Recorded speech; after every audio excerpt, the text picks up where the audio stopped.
Yeah. If you can make sure you've read up to page 40 in the book. Well, this version of the book, obviously. The Luke in the book. I'm going to break up these staves into around 3 sections each, 3 or 4 sections, depending on kind of how much detail we need to go into. And this is the second section of Stave 2. Now, we left Scrooge at the point where he was looking back at his old self as a former schoolboy, and he, Dickens kind of gave us a few hints of why he was so against Christmas, why he was so antisocial, all these different ideas. We started seeing the hints there, and obviously the idea that the past makes the man almost.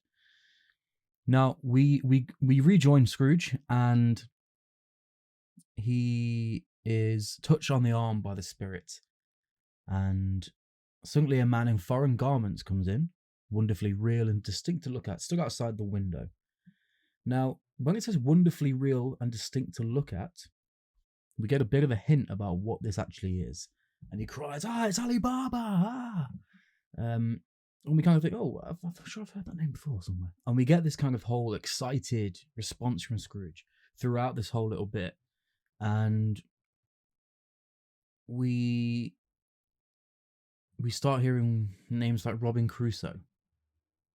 And basically the idea here is that Scrooge was so kind of alone and lonely and isolated at this time that books were his only friends. The characters in books, they were real to him.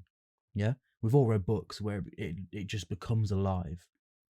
Especially when we're kids, when our imaginations are so much more kind of elastic. And that's what's happening here. He's looking back and he's seeing his old self. He's seeing his joy of reading, and he's seeing that actually that's kind of what I had. I didn't have friends. I had characters. I had books. I had novels. Now we come to a really important quote here, and the idea that he's now so animate. He's so flamboyant. He's so excitable that actually his business friends back in London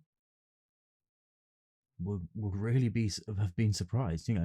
Would have been surprised with his business friends in the city. Indeed, we're being taken back by Dickens there. Just to remind you, yeah, this is all happening, but remember, this is the guy we're talking about here. This one that is really negative, really dark, really unemotional. Remember, external heat and cold had little influence on Scrooge, and yet this is the same man. Dickens is really pointing that out to us. He's kind of, it's not a flashback, but it's an intratextual reference. He's referencing back to something in the previous stave. So we get this whole kind of hullabaloo about all of it, and it ends with a hello, hello, hello. It's kind of, he's just making excitable noises, basically. And then we get this one. Then, with a rapidity of transition very foreign to his usual character, he said, in a pity for his former self, "Poor boy," and cried again. Okay? Think about that. The idea that the transition between these two emotions is so foreign to him that it's being brought up by Dickens is a key point for us, a bit of character development there. He's also showing this emotion there, and cried again. We're seeing those kind of, the cracks are starting to appear in this kind of facade that he's got as this darker, as this emotionless character, basically. That the cracks are starting to appear, and we're getting a bit of hope for him. We're seeing that symbol slowly appearing. Now, straight after, we get this one as well, but it's too late. I wish, and then he stops saying whatever he wants to say. But it's too late now. He's resigned. Yeah, he's resigned himself to his own fate almost. He's decided, actually, yeah, I can't really do this anymore. Now, there are a few interpretations here. There's one wherein fate is actually a bit less sealed than he thinks it is. He thinks it's kind of, it's done and dusted. But obviously we know the point of the story is that anyone can change. It's never too late to be kind. It's never too late to be, to change your ways and become a more positive person, basically, is the idea. Now, there's also that the kind of the literal meaning here of that he thinks it's too late because when the person came singing a Christmas carol at his door last night, he wished he could have given him something. They actually, that's already happened now. I can't change that. Which is a holistic point about this stave. Scrooge needs to understand the past cannot be changed. Yeah? This is not a story about going back and changing the past. It's about redeeming yourself from your actions in the past. Yeah? That idea of redemption. Now, at this point, we go to another Christmas.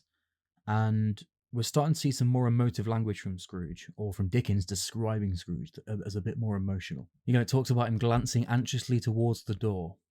Scrooge is becoming more aware of what's going on, and he doesn't want to see the next thing. Don't keep scarring me with these memories. And then we get a bit of a happier one, actually, but maybe with some darker undertones. Returning back to Scrooge as a boy again, but without kind of the happiness of the characters.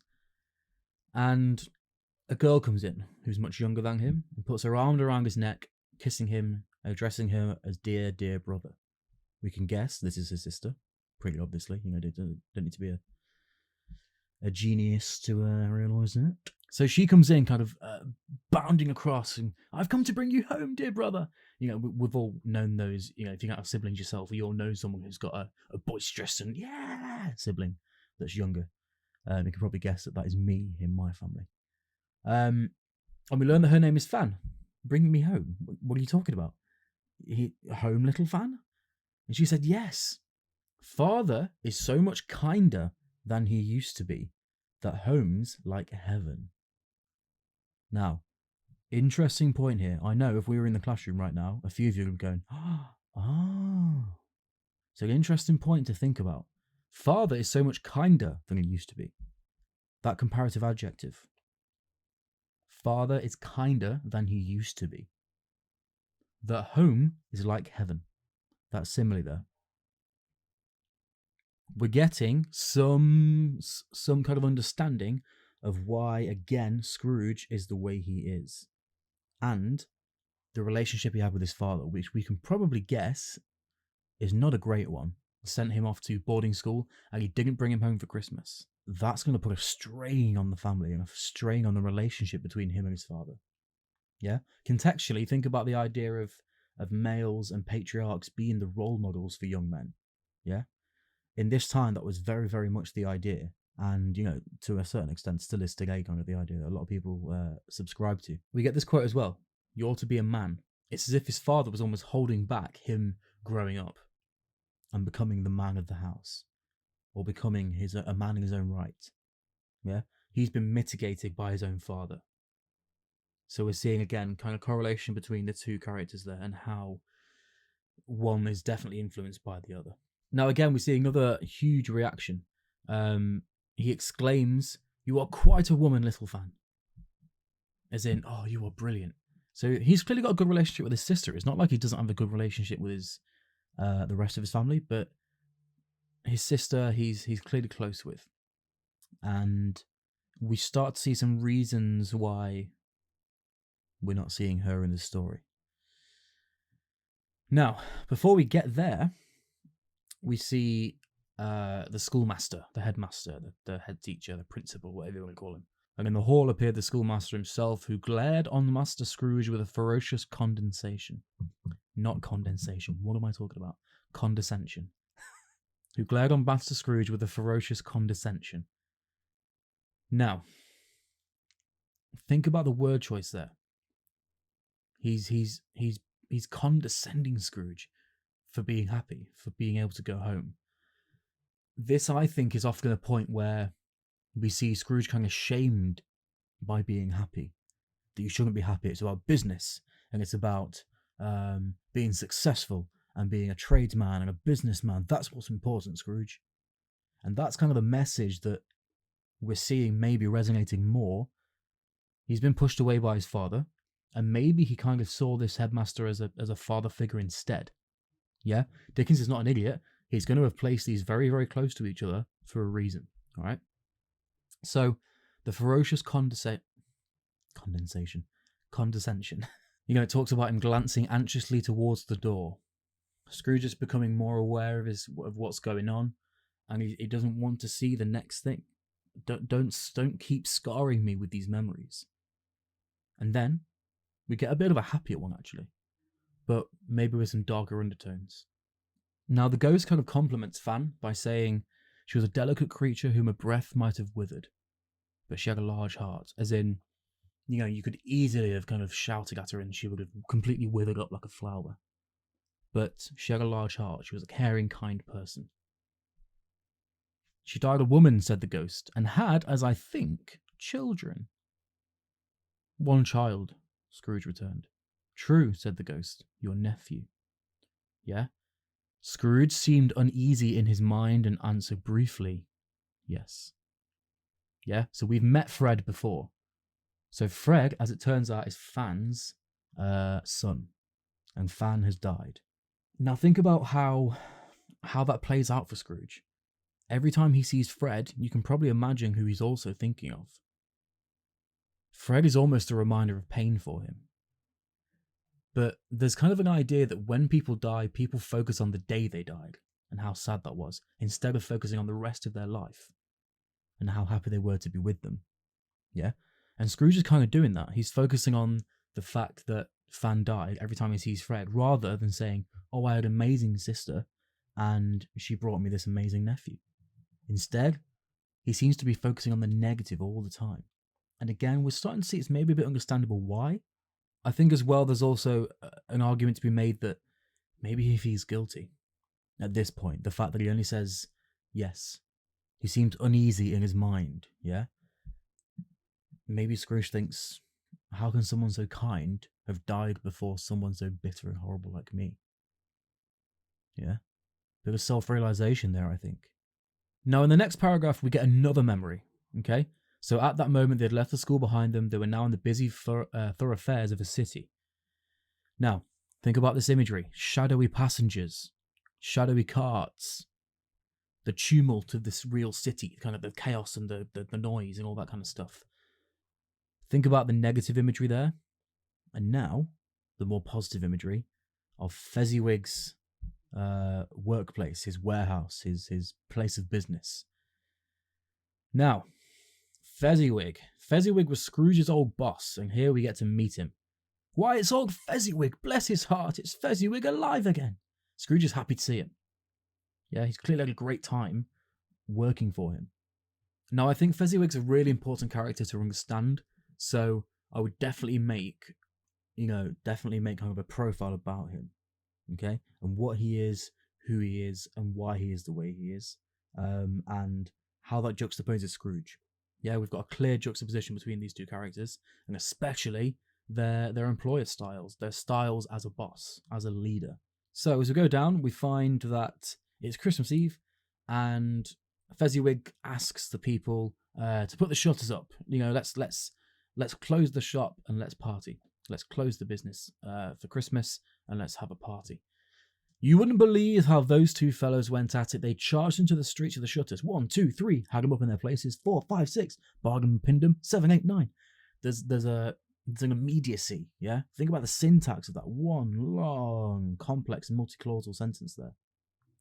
Really fast-paced, yeah?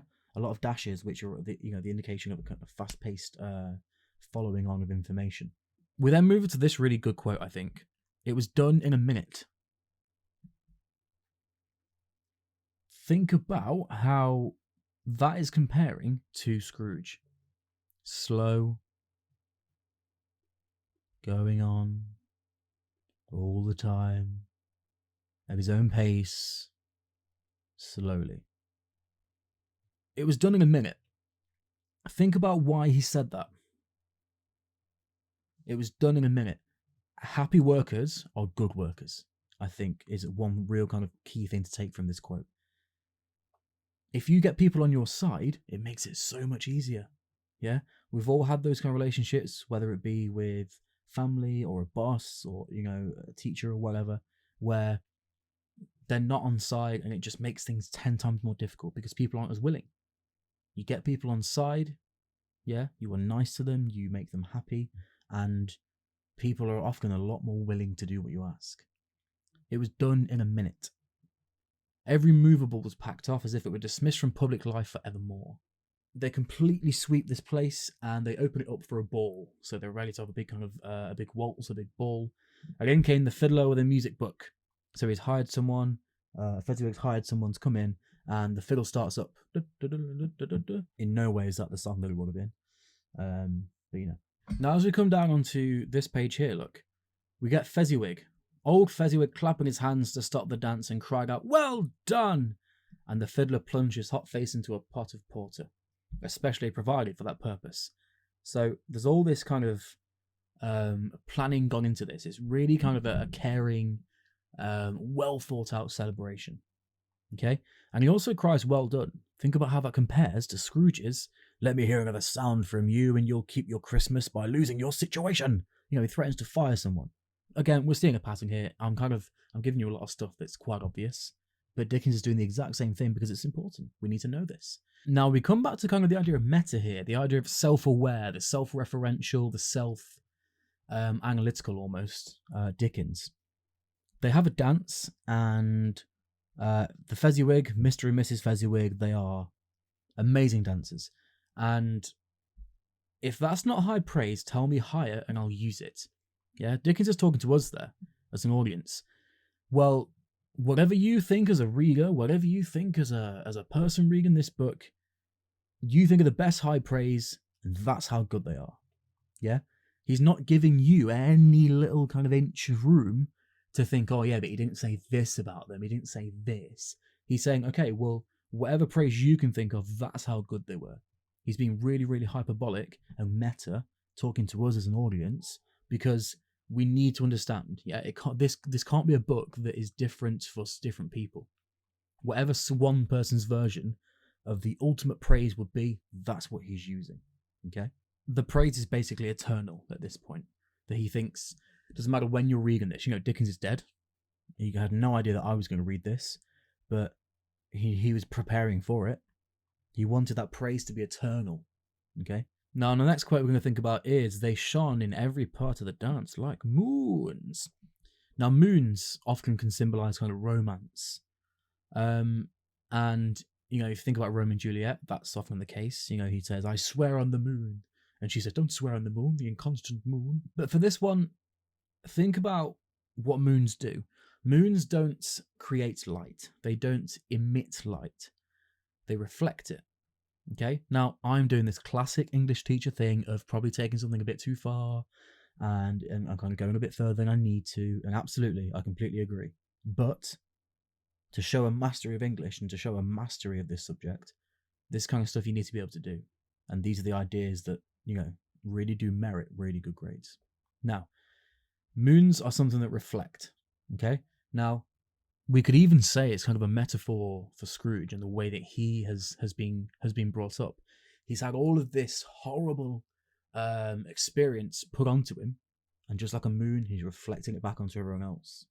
In the same way that Fezziwigs, people around them are happy, so they are happy. They're reflecting it back on everyone. Now we come to a really good quote down here.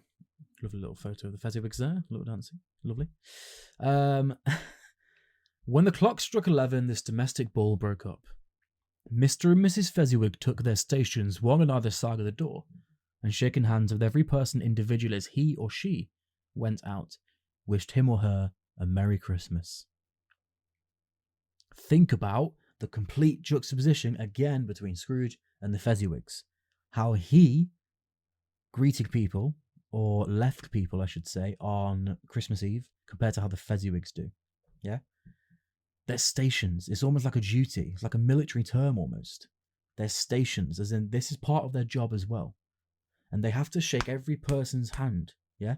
Every person individually as he or she went out. Huge juxtapositional ideas there.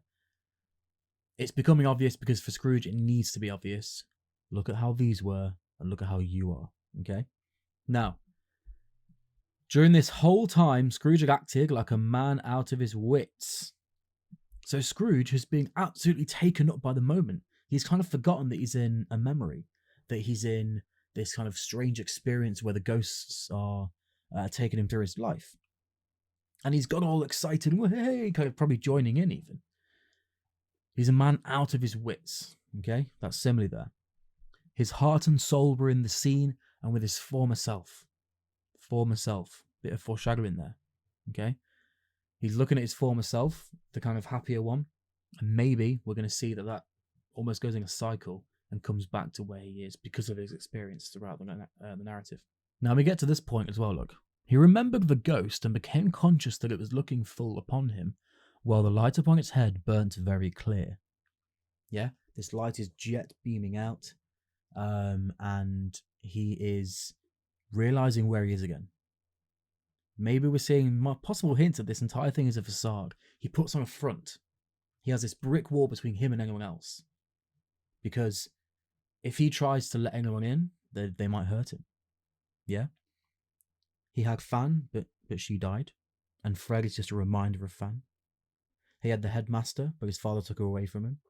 And the father wasn't the kind of person that he thought he was, even though he maybe became a bit kinder at one Christmas to let him come home.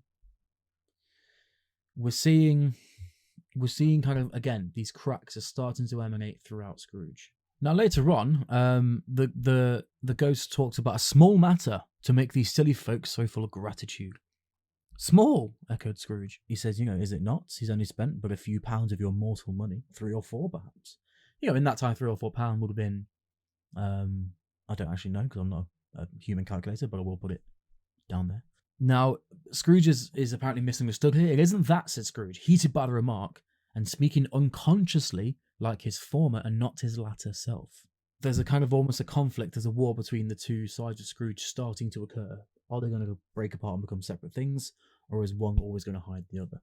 Now, I think as well this quote kind of identifies the idea that it has to be an active role for Scrooge. He has to have an active place in changing himself. Yeah?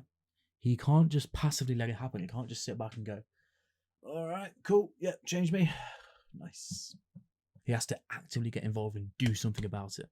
Yeah, he can't just sit around and wait. Another great quote here, look. The happiness he gives is quite as great as if it cost a fortune. Scrooge is talking in terms that, again, he understands. He's talking in terms of capital, in terms of wealth, in terms of kind of product and all that kind of stuff. And he is beginning to understand it. And he's starting to kind of empathize and recognize what's starting to go on here and what his mistakes have been. And it's almost as if he's convincing himself that, I need to put this in terms that I really do understand about money. Okay, I'm starting to get it now. Okay, and then the last one today, the ghost asks, what's the matter? And he says, nothing in particular. And it insists, come on, open up, what's going on? And he says, no, I should just like to say a word or two to my clerk just now, that's all. Yeah? So first off, he remembers the Christmas carolers, and he says, I wish I could have given them something.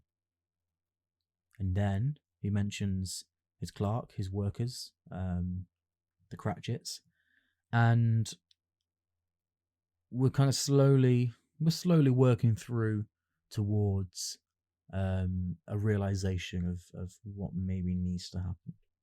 Okay, that is it for today. So I will see you whenever. Hope you're well. And yeah, bye.